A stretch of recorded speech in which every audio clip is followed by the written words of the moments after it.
Comment se passent les relations entre les différents associés? Est-ce que tout est défini dans les statuts ou comment ça se passe, toutes ces relations? Alors, le socle contractuel, les statuts de la société ne suffisent pas pour régir l'ensemble des relations entre associés. Et on le voit bien, en CELARL, on peut avoir des associés aux intérêts complètement distincts entre ceux qui travaillent dans la structure, qui sont médecins, ceux qui sont médecins mais qui n'y travaillent pas, pour créer peut-être un effet réseau, et dans une limite de 25%, des tiers qui ne sont pas médecins, comme par exemple un avocat. Donc il est indispensable pour bien structurer le cabinet et surtout protéger les associés médecins en exercice, de conclure deux types de documents bien connus en pratique, qui sont le règlement intérieur et le pacte d'associés. La différence, elle est essentielle en termes de nature. Les juristes diraient de qualification juridique. Les statuts obéissent, donc la règle du jeu, les statuts obéissent à ce que l'on appelle la loi de la majorité. C'est-à-dire, sous quelques réserves, un nombre majoritaire d'actionnaires, d'associés, pourrait imposer une décision à une minorité qu'elles ne peuvent pas critiquer, sauf s'il y a un abus. Autrement dit, un associé minoritaire ne peut pas critiquer une décision prise contre sa volonté, parce que précisément il est minoritaire. Le règlement intérieur et le pacte d'associés sont juridiquement des contrats qui obéissent à l'article 1134 du Code civil, et en droit français, la modification d'un contrat suppose l'accord de toutes les parties, quel que soit leur poids dans le capital. Donc, les deux documents sont des contrats. Ce qui les oppose, c'est leur objet. Le règlement intérieur, il a pour but de s'intéresser au fonctionnement quotidien et pratique du cabinet, de la société. Qu'est-ce qu'on retrouve en pratique dans un règlement intérieur? On retrouve l'organisation du temps de travail. Exemple, une CELARL de radiologie. Comment on se répartit l'ensemble des vacations? Nous sommes 10 radiologues, une semaine ça fait 5 jours. Comment se répartit ce temps de travail? On va également s'entendre sur les tâches d'intendance, que ce ne soit pas toujours le même qui soit en charge du stock, des relations avec l'expert comptable, du banquier, des tiers, bref.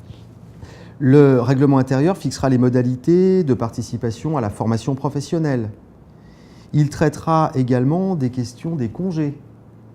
Comment se répartissent les congés? Parce que les congés payés n'existent pas dans le monde de la CELARL. Donc c'est aux associés de s'entendre sur le volume et surtout la rémunération pendant la période d'absence.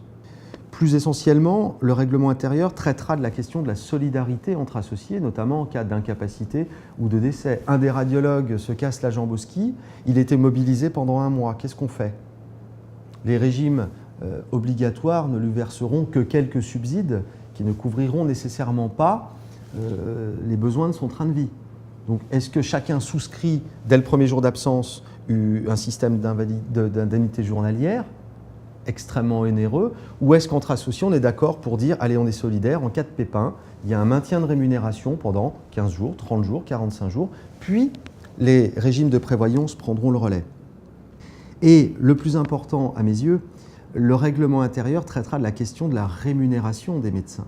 Parce que n'oublions pas que contrairement au système de la société en participation, où finalement c'est qu'un jeu de mutualisation d'honoraires, là c'est la SEL qui exerce l'activité, c'est elle qui encaisse les honoraires, et les médecins gagnent leur vie, si j'ose dire, au moyen d'une rémunération qui est décidée à la majorité. Donc si on va au bout du raisonnement, lorsqu'un jeune médecin rentre dans un groupe, dans une celle, on peut lui dire venez travailler avec nous, votre rémunération sera de temps. Rien n'est formalisé. Un associé qui plus est dirigeant ne peut pas prélever sur le compte de la société sans y être autorisé. Faute de quoi, cela s'appelle un abus de bien social. Dans mon exemple, la collectivité facétieuse des associés décide de la rémunération de ce jeune médecin 3 fois inférieure. Que peut-il faire? Prendre son temps, aller au tribunal pour faire plaider éventuellement un abus de majorité. Cela n'est pas satisfaisant. Donc en clair, le règlement intérieur devra fixer 1. Comment calculer les rémunérations, 2. Garantir une rémunération minimum. Exemple, là encore, en matière de radiologie ou d'anesthésie par exemple, à temps de travail égal, rémunération égale.